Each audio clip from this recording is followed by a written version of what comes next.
What's up, team? This is Coach Abraham checking in with Arm Strength and Conditioning, and for today's video we have my guy who is not yet committed to a D1 school yet, but he is super close. It's any day now. But we're going to be going over a big emphasis on deceleration and strength as well.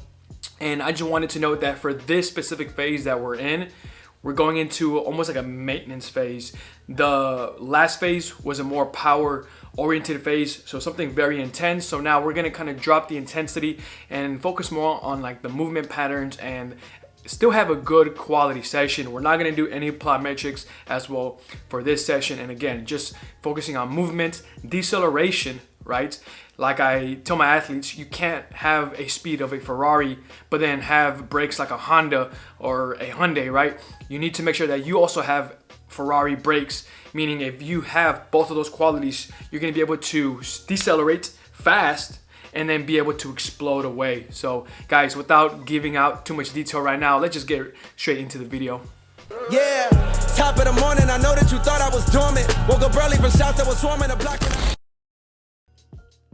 All right, guys, so we begin the session with getting rid of those knots and adhesions with some foam rolling, or more specifically right here, we do trigger point with a lacrosse ball. You can also use a tennis ball if you want, but we're just we're targeting those very tight areas and a lacrosse ball, and moving the foot like that while we are in a tight spot is really gonna help us out.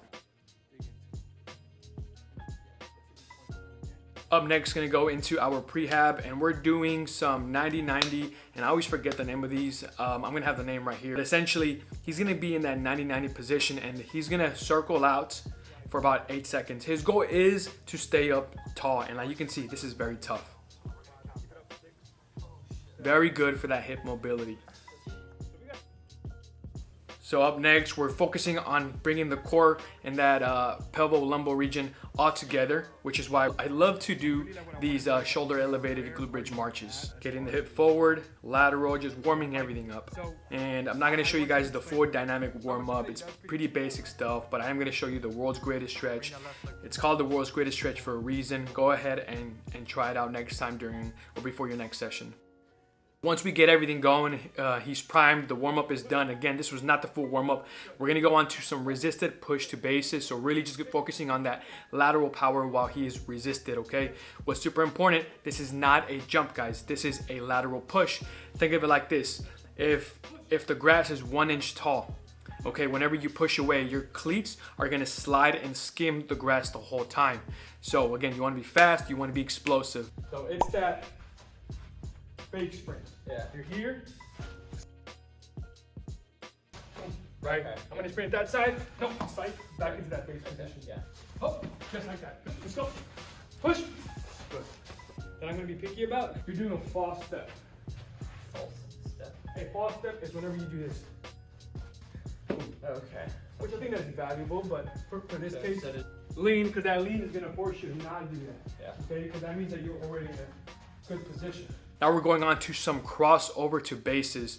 Okay, this is gonna be more specific to what you see on the pitch, and something that, if I was to say, hey, what's faster, a shuffle or a crossover? A crossover is gonna get us to our position much faster, which is very important for a center back or even for any position, which is why we're doing it resisted, and I'm focusing also on being able to decelerate as soon as he pushes off into that crossover. Lean, push, that's it. Lean, push. Let's go. Lean, push. Go. Lean, push. Come on. Let's have some focus. Let's be disciplined. Do not go until you hear me say go. So once we get the resisted stuff out, now we're gonna do something assisted.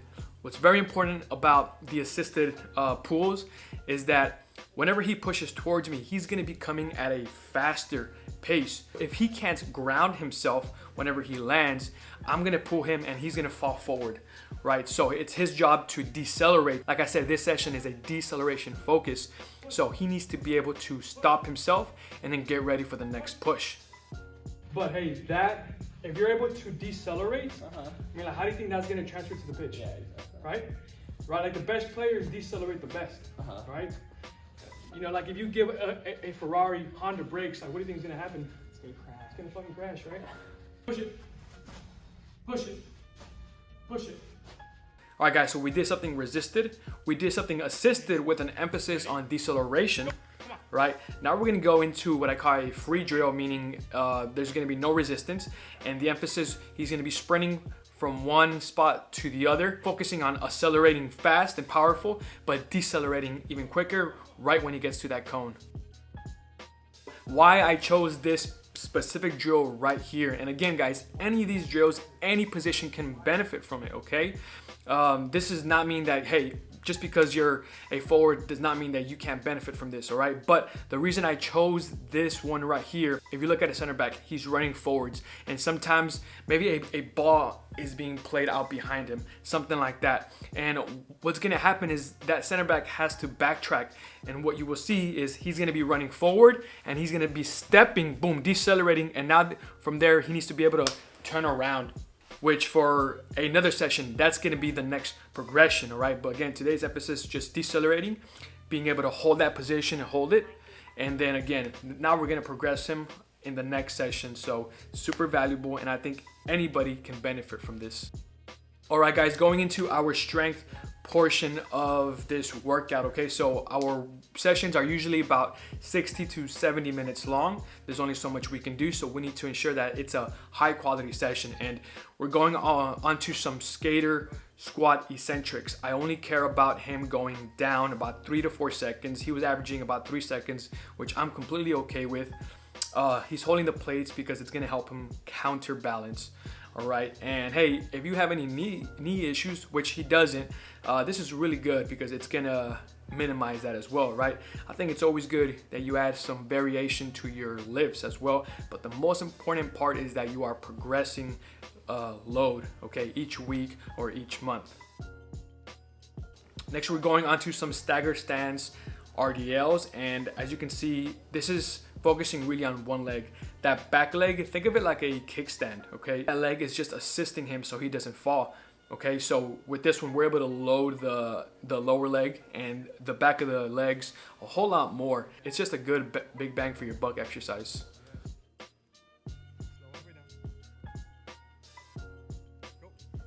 From here, so this is touching my pocket or the side of my butt, right? Here, and I'm gonna rotate. Punch up, yeah.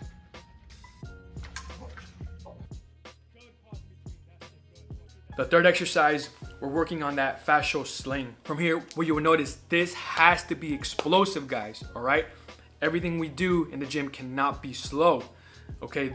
Obviously, there's some things that are gonna be slower than others, but the intent behind it is really important. And this right here, the emphasis is power, okay? Power and then decelerating, okay? I think it's super important that an athlete is able to accelerate but then decelerate as well, okay, like we talked about. So guys, that's all I recorded. So other things that you can add for the workout, which I did not do right here, some explosive single leg glute bridge catches. We also did some ankle stability stuff. We also did some ankle strengthening based on our time in 1 hour of being able to do speed and strength. All right, this is all we can do, and him doing this twice a week is enough for him to progress. My goal for athletes is let's do the least amount of work with the biggest bang for our buck so you can focus on your game, right? He just came back from a MLS Next showcase. In this specific session, we only did 2 sets. Next week, now we're gonna bump it up to 3 sets, okay? And like any coach can tell you, not every session is gonna be perfect. He's gonna have days where he comes in fatigued, just blown out, tired.